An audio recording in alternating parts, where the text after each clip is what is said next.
Hello students, we have discussed how to find out inverse of trigonometric functions. Now we will discuss questions based on that.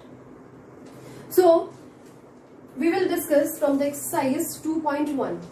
We will find out here principal values of the given inverse trigonometric functions. First question is here sine inverse 1 by 2. We have to find out principal value.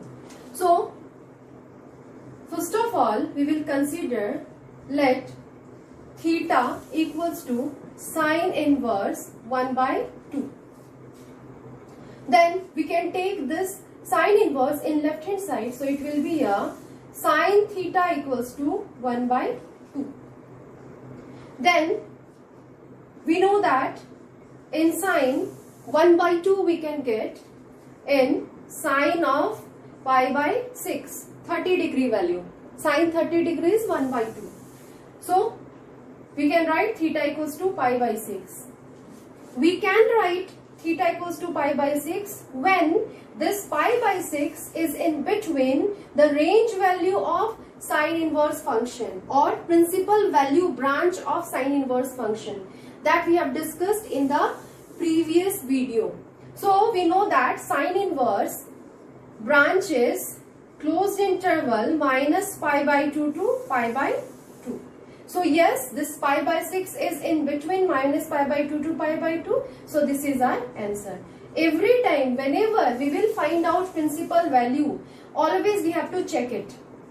Now one more question, one similar type of question I am going to take here, that is we have to find out here value of sine inverse minus 1 by 2. So we will consider again theta equals to sine inverse minus 1 by 2. Then it is sine of theta equals to minus 1 by 2. Now in right hand side we can see this is minus of some value. So we will apply minus of sine pi by 6. Now we have to check that we can take that value minus sine pi by 6 as sine of minus pi by 6. And we have to check that this minus pi by 6 is in the principal value branch or not, is in between principal value branch or not. Yes, it is that. So we can take theta equals to minus pi by 6 belongs to minus pi by 2 to pi by 2. If it is in between principal value branch, then only we can consider that value. If it is not, we can't consider. Okay. So we have to, when we are getting a value which is not in between principal value branch, we have to take another format. Now next question from the same exercise 2.2. Tan inverse minus root 3. We have to find out principal value of the given. So here tan inverse with minus sign. So we'll start it. We'll consider theta equals to tan inverse minus root 3. Then tan theta equals to minus root 3. After that, we will apply here value of root 3 in tan. So we know that it is tan of pi by 3 means 60 degree value. Tan 60 degree is root 3. So tan theta equals to minus tan pi by 3. Now we know that minus tan theta equals to tan of minus theta. We can apply it. So we'll apply. So I'm going to apply here tan theta equals to tan of minus pi by 3. Now we can write finally theta equals to minus pi by 3. Now we have to check this value is in between principal value branch of tan or not. If it is there, then only we can write this is final answer. If not, so we have to find out other way. So we have to check it. Principal value branch of tan inverse is open interval minus pi by 2 to pi by 2. Yes, this minus pi by 3 is in between minus pi by 2 to pi by 2 open interval. So we will write this is our final answer.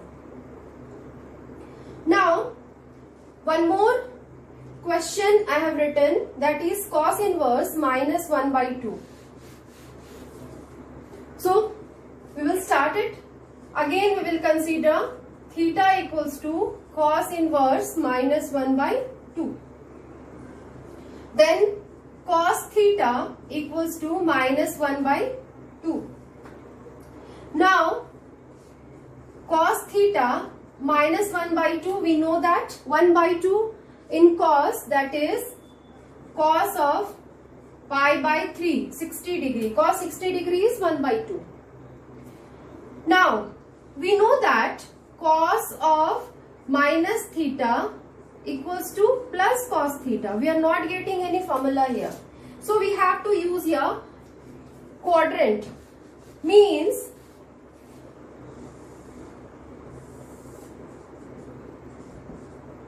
we have to find out cos is negative in which quadrant. In the first quadrant we know that all positive. Means cos is also positive. In the second quadrant we are knowing that cos is negative.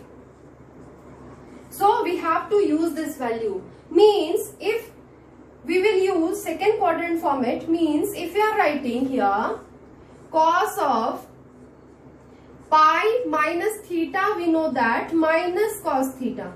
This is in second quadrant pi minus theta, pi minus theta. So this is minus cos theta. So by using it, if we are writing it, the value is cos of pi minus pi by 3. So we are getting minus cos pi by 3. Means both are similar. If we are writing minus cos pi by 3 or cos of pi minus pi by 3. So we will write this value, cos of pi minus pi by 3. So I am going to write it. So cos of pi minus pi by 3. Now cos theta equals to, we will calculate it, 3 pi minus pi by 3. Then cos theta equals to 2 pi, cos of 2 pi by 3. Then theta equals to 2 pi by 3. Now after that we have to check principal value branch of cos inverse. We know that that is 0 to pi, and this value 2 pi by 3 is in between 0 to pi. So we'll write this is our final answer. So this is the way to find out principal values of different types of inverse trigonometric functions. Now two more questions I have written. 9th number question is find out principal value of cos inverse minus 1 by root 2. Find principal value. So we will start with theta equals to cos inverse minus 1 by root 2.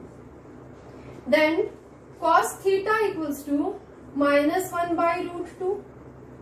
Then cos theta equals to minus cos of pi by 4. We know that 1 by root 2 in cos, that is cos of pi by 4.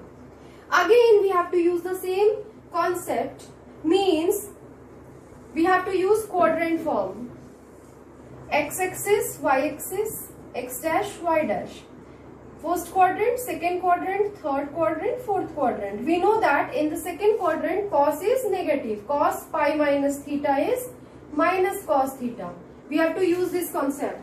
Meaning is we have to use here cos of pi minus pi by 4 equals to minus cos pi by 4. So minus cos pi by 4 we can write cos of pi by 4, so that cos will be positive, because we know that cos principal value branch is always positive, that is closed interval 0 to pi. So we have to take care of that. So we will use this format, means we'll write here cos of pi minus pi by 4, cos theta. So cos theta is cos of 4 pi minus pi by 4. So finally we'll have here cos of 3 pi by 4. Then theta equals to 3 pi by 4. And principal value branch of cos inverse is 0 to pi in closed interval. Yes, this is in between that 3 pi by 4. So this is our final answer. Now next question, that is question number 10 from the same exercise 2.1. Here also we have to find out principal values of given inverse trigonometric functions. So we'll consider theta equals to cosec inverse minus root 2. Then cosec theta equals to minus root 2. Then cosec theta equals to minus of root 2 value we have to find in cosec. So it is cosec of pi by 4. Now cosec theta, we have to think about principal value branch of cosec. Principal value branch of cosec is, we have studied, that is minus pi by 2 to pi by 2 except 0. So if we are taking here cosec minus pi by 4, so that is in between this principal value branch, so we can take. So it is theta equals to minus pi by 4, and this is in between minus pi by 2 to pi by 2 minus 0. So this is our final answer. So always whenever we are finding principal values of inverse trigonometric functions, we have to take care about this principal value branch of respective inverse trigonometric functions.